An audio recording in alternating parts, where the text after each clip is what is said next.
Boa noite. A Europa já tem uma nova presidente da Comissão Europeia. Os eurodeputados aprovaram Ursula von der Leyen para assumir o cargo nos próximos 5 anos. Ursula von der Leyen é a nova presidenta da Comissão Europeia. Eurodeputados aprovam o nome indicado pelo Conselho Europeu. Irão garante que o Reino Unido vai ter resposta à apreensão de petroleiro em Gibraltar.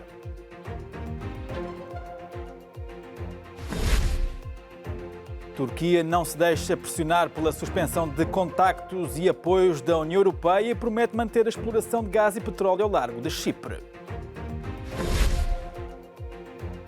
Dados financeiros de milhões de contribuintes roubados por piratas informáticos à Agência de Impostos da Bulgária.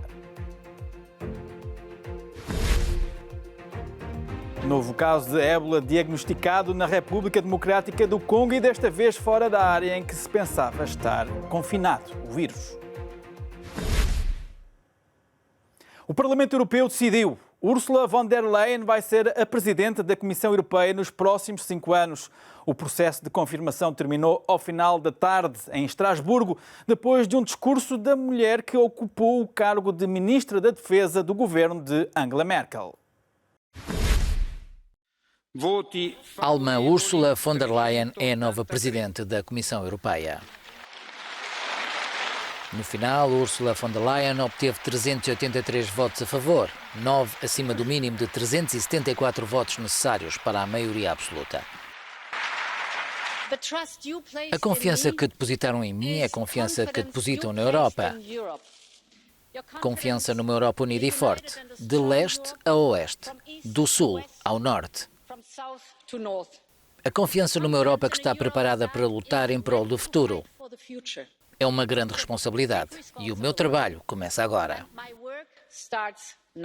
No entanto, Ursula von der Leyen foi eleita por uma pequena margem, apenas 9 votos. A nova Presidente da Comissão Europeia conta com o apoio de 3 famílias políticas, os democratas cristãos, os sociais-democratas e os liberais. No entanto, este resultado sugere que existem divisões no seio de cada grupo. Ultrapassar estas divisões ao escolher os nomes que farão parte da sua comissão será o seu primeiro desafio. O Guia Supremo do Irão garantiu esta terça-feira que o país vai retaliar a apreensão de um petroleiro iraniano em Gibraltar. Para o Ayatollah Ali Khamenei, as autoridades britânicas são responsáveis por um ato de pirataria. Num discurso transmitido esta terça-feira pela televisão estatal iraniana, o Ayatollah Ali Khamenei afirmou que a apreensão do petroleiro iraniano pelas autoridades britânicas ao largo de Gibraltar terá uma resposta que vai chegar no momento certo. Vocês são pessoas rudes. Tinham 11 compromissos e não cumpriram nenhum. Por que nos pedem que cumpramos os nossos? Começámos a reduzir os nossos compromissos e, definitivamente, este processo vai continuar. Segundo o governo de Londres, o petroleiro Grace 1 foi interceptado em áreas territoriais britânicas porque transportava petróleo para a Síria, uma situação que viola as sanções aplicadas pela União Europeia contra Damasco. O Irão admitiu que o navio transportava petróleo, mas negou que tivesse como destino a Síria e fala num ato de pirataria. O caso é simples, é pirataria. É claro que a República Islâmica não deixará sem resposta estes atos perversos. Haverá uma resposta no sítio e altura apropriados.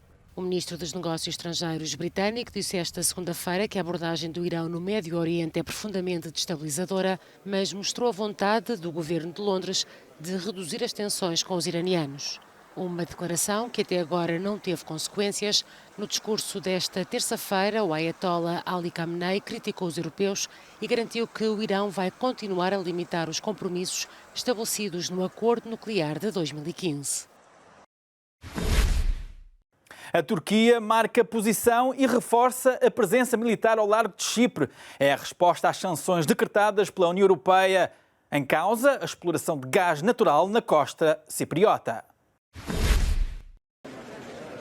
A Turquia não se deixa pressionar pela União Europeia, após a decisão, segunda-feira em Bruxelas, de suspender os contactos e os apoios ao país devido à exploração de gás e petróleo ao largo da ilha de Chipre. Esta terça-feira, o ministro dos Negócios Estrangeiros turco garantiu que o país vai continuar as operações ao largo da ilha cipriota, dividida há 45 anos entre cipriotas turcos e cipriotas gregos.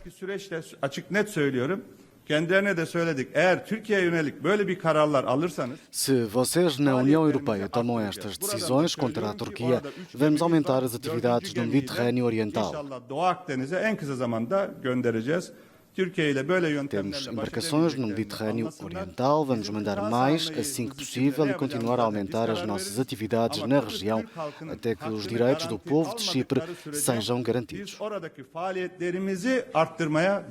No terceiro aniversário da alegada tentativa de golpe em Istambul, o presidente da Turquia considerou que os que apoiam a oposição em questões como a do leste do Mediterrâneo, de Chipre ou do Mar Egeu estão a ser enganados. O problema atual resulta da reivindicação de parte a parte de águas territoriais, com a União Europeia a tomar partido. Chipre alega que as operações de perfuração turcas violam o direito internacional. A Turquia diz estar a defender os direitos dos cipriotas turcos à exploração das fontes de hidrocarbonetos ao largo da ilha.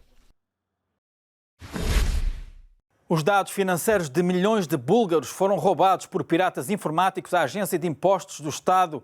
Os serviços só deram por isso quando os ladrões enviaram para um jornal uma amostra da informação. O assunto motivou uma reunião de urgência do governo.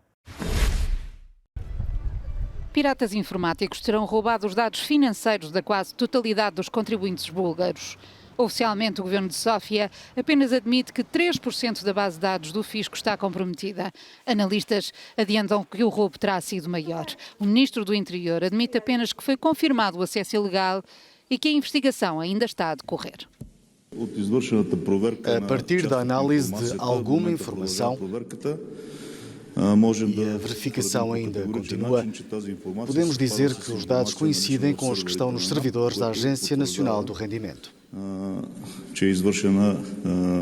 Isto confirma que a informação da Agência Nacional do Rendimento foi ilegalmente acedida. O roubo terá acontecido há mais de 2 semanas, provavelmente a partir do estrangeiro. As autoridades não terão dado pelo acesso, foram alertadas por um jornal local que recebeu de um autodenominado pirata russo acesso aos dados roubados. As deputadas visadas pelos comentários considerados racistas de Donald Trump reagiram. Juntaram-se para contra-atacar o presidente dos Estados Unidos. Porque não voltam para os países de origem, onde os governos são uma catástrofe, os piores e mais corruptos do mundo. As palavras são de Donald Trump e tinham como destinatárias estas 4 mulheres. São congressistas do Partido Democrata, cidadãs dos Estados Unidos. As 4 mulheres juntaram-se para responder à onda de solidariedade que, entretanto, se fez sentir e lembraram o histórico comportamento misógino do presidente norte-americano. Ilham Omar nasceu na Somália, foi eleita para o Congresso pelo Minnesota. Fez das palavras de Trump traços de caráter e lembrou que o presidente dos Estados Unidos usou o vernáculo para aconselhar um apresentador de televisão a agarrar as mulheres pela vagina. Disse que as atletas negras eram filhas de prostitutas e os países negros latrinas.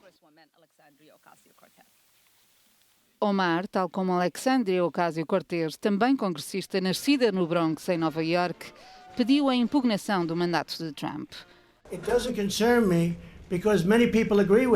As 4 mulheres receberam não só apoio dos democratas, mas de algumas figuras do Partido Republicano.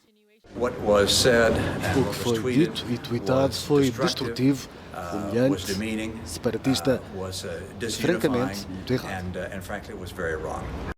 Os democratas apresentaram, entretanto, uma resolução a condenar formalmente as declarações do presidente dos Estados Unidos.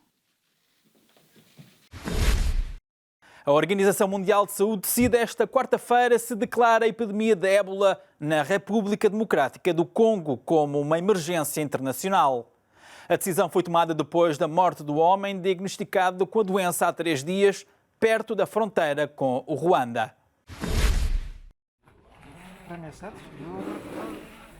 Morreu o padre que foi diagnosticado com ébola este fim de semana na República Democrática do Congo.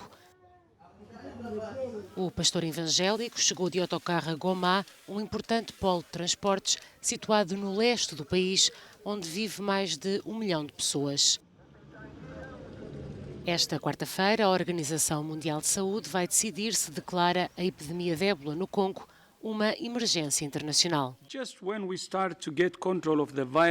Quando começamos a controlar o vírus numa área, ele aparece noutra. E a violência e a insegurança continuam a minar a resposta.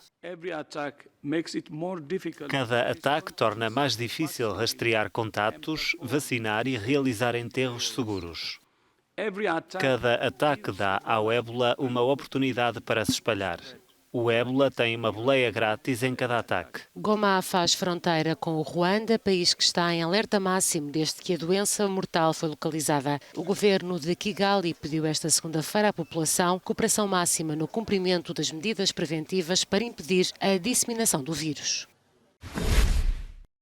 A diretora-geral do FMI já tinha suspendido funções depois de ter sido nomeada para a presidência do BCE. Mas só hoje, Christine Lagarde pediu a demissão do cargo. A instituição financeira tem agora de encontrar um sucessor. Christine Lagarde já pediu admissão ao Fundo Monetário Internacional. A atual diretora-geral da instituição financeira anunciou esta terça-feira que vai cessar funções a 12 de setembro. Lagarde já tinha pedido a suspensão de responsabilidades depois de ter sido nomeada para suceder a Mário Draghi na presidência do Banco Central Europeu. Mas a sua nomeação ainda tem de ser confirmada. Com a formalização da demissão de Lagarde, o FMI pode agora tomar as medidas necessárias para encontrar um sucessor. Por agora, David Lipton vai continuar como diretor-geral interino, posto que tem vindo a ocupar desde que a jurista francesa suspendeu funções após a nomeação para suceder ao italiano Mário Draghi. Um pequeno passo para o homem, um grande passo para a humanidade. A frase preparada pelo astronauta Neil Armstrong para descrever o momento em que pisou a Lua ficou na história, tal como esse primeiro passo do homem na superfície lunar aconteceu a 20 de julho de 1969. That's one small step for man, one giant leap for mankind. Há 50 anos, o homem pisava a Lua na missão Apollo 11 da NASA. Os antigos astronautas Buzz Aldrin e Charlie Duke assistiram à estreia de Apollo 11, um espetáculo imersivo em exibição no estádio Rose Bowl, em Pasadena, nos Estados Unidos. Mas se os astronautas ficaram como os rostos da missão, houve toda uma equipa a trabalhar para alcançar este objetivo. Nós éramos tão jovens, acho que não sabíamos que podíamos falhar, por isso fizemo-lo. E os astronautas e a equipa do Centro de Controlo da Missão foram colegas fantásticos. Eles controlavam tudo, nós aí não podíamos fazer nada, mas tínhamos muito mais informações no terreno do que eles. Na altura, apenas uma mulher participou no lançamento do Saturno V, que colocou a missão Apollo 11 em órbita.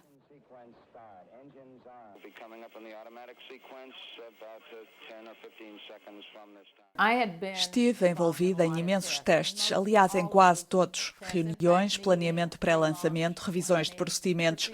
Eu era a única mulher na sala. No início deste ano, a NASA anunciou o programa Artemis para levar astronautas à Lua até 2024.